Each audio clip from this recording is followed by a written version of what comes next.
Hello बच्चों, आप सभी का स्वागत है आपके अपने यूट्यूब चैनल में। कई बार ऐसा होता है कि हमारे एग्जामिनेशंस में अगर कोई क्वेश्चन ऐसा आ जाता है जिसका आंसर हमें न आता हो, तो अक्सर हम उस क्वेश्चन के आंसर्स को छोड़ देते हैं, मतलब लिखते ही नहीं आंसर्स को और क्वेश्चन छोड़ देते हैं, जिसकी वजह से हमें उस क्वेश्चन पे एक भी नंबर नहीं मिलता है। तो जो दिल्ली के शिक्षा निदेशक हैं, उन्होंने स्टूडेंट्स को आंसर अगर नहीं आए तो उसके लिए उन्होंने ये जवाब दिया है कि सवाल को ही आप रिपीट कर दो। और उन्होंने ये भी बात कही है कि सीबीएसई से हमारी बात हो गई है।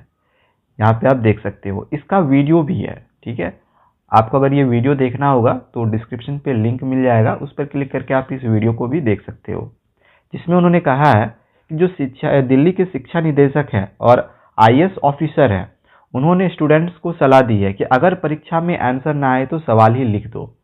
बाय द वे, अगर कोई क्वेश्चन का आंसर नहीं आता है, और ऐसा होता भी है कि कोई क्वेश्चन का आंसर अगर स्टूडेंट्स को नहीं आ रहा हो तो वे ब्लैंक छोड़ देते हैं।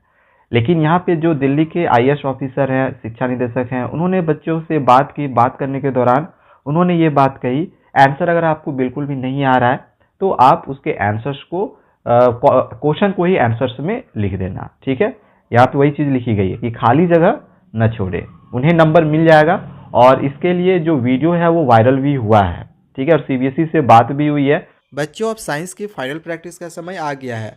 3 आवर्स के मैक्सिमम सैम्पल पेपर्स आपको लगाने हैं बस, वो भी सिर्फ एजुकार्ट के, क्योंकि वहाँ आपको सिर्फ रिड्यूस सिलेबस पे 100% आने वाले पैटर्न पे स्ट्रिक्टली पेपर्स मिलेंगे।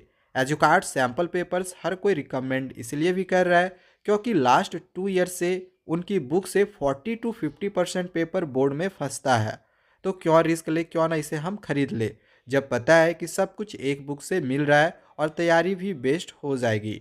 अगर और भी कोई बुक आपने अगर खरीद ली है तो भी एजुकार्ट का एटलीस्ट साइंस और मैथ्स का सैम्पल पेपर डेफिनेटली ले लेना आपकी प्रैक्टिस के लिए। आपका कॉन्फिडेंस 50% ज़्यादा इंक्रीज़ हो जाएगा उनकी बुक से पढ़ के।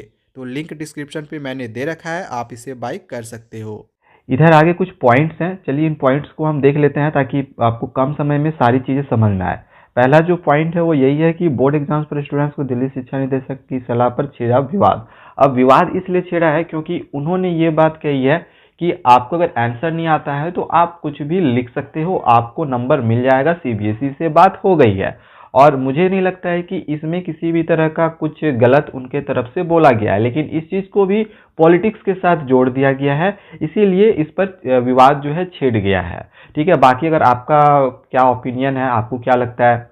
क्योंकि अगर बाय द वे किसी स्टूडेंट को कोई आंसर बिल्कुल भी नहीं आ रहा हो तो हम क्वेश्चन को अगर रिपीट कर देते हैं तो इसमें मुझे नहीं लगता किसी तरह का कोई प्रॉब्लम होना चाहिए। लेकिन इस पर भी विवाद छिड़ रहा है कि ऐसा आईएएस ऑफिसर को नहीं बोलना चाहिए, लेकिन उन्होंने बस बच्चों को प्रोत्साहन करने के लिए ऐसा बात कहा है ताकि बच्चे जो है उत्साहित हो, थोड़ा प्रोत्साहन उनको मिले। आगे इसमें लिखा है, बच्चों से कहा कुछ नहीं आता तो परीक्षा में सवाल ही रिपीट कर दो, नंबर मिलेंगे। और तीसरा लिखा गया है कि स्टूडेंट्स को विवादित सलाह देते हुए आईएएस अधिकारी का वीडियो वायरल हुआ है। तो ये 3 मेन पॉइंट है। यदि आपको वीडियो देखना होगा तो आप डिस्क्रिप्शन पे दिए हुए लिंक पे क्लिक करके वीडियो को आप देख सकते हो। यहाँ पे आप देख सकते हो कि वीडियो भी इसका यहाँ पे जो है ट्वीट करके दिया गया है।